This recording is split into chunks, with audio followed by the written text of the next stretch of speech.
Let's take you back to our top story now and the arrest of the former News International Chief Executive Rebekah Brooks and 5 others overnight in the phone hacking scandal in the UK. We can go now to our Europe correspondent Philip Williams, who joins us from London.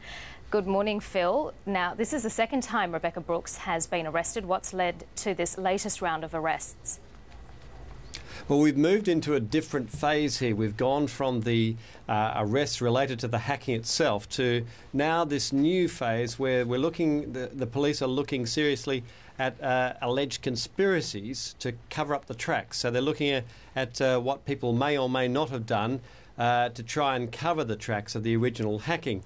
But here's just a little bit of analysis from Professor, his name's Professor Roy Greenslade from City University here in London.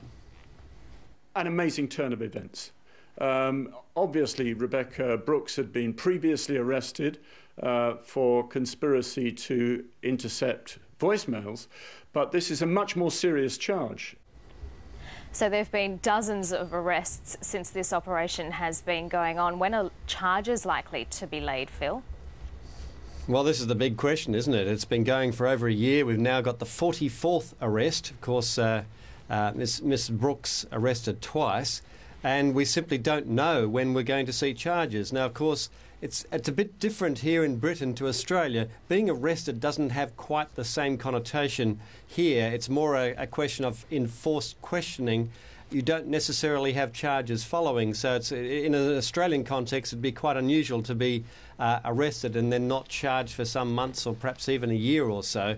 Here it's quite common. But yes, we've been going over a year. We've now got 3 lines of inquiry, 3 separate police inquiries, a couple of inquiries going on through parliamentary committees, and we simply don't know where this is all going to end up or when. And in fact, we've got no guarantee that after all this information's been processed, that anyone will end up being charged and put before the courts. Any indication on when Rebekah Brooks may be released?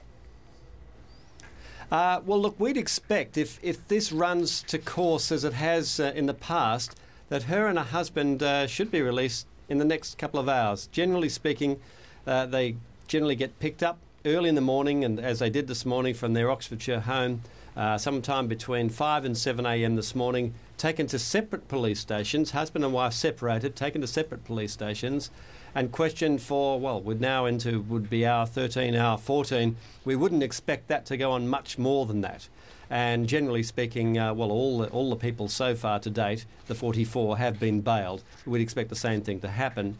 But who knows? Perhaps the seriousness of these particular charges is such that they won't be released. They'll be held overnight. But I'd be very surprised if that were the case. Phil Williams in London, thank you. Thanks.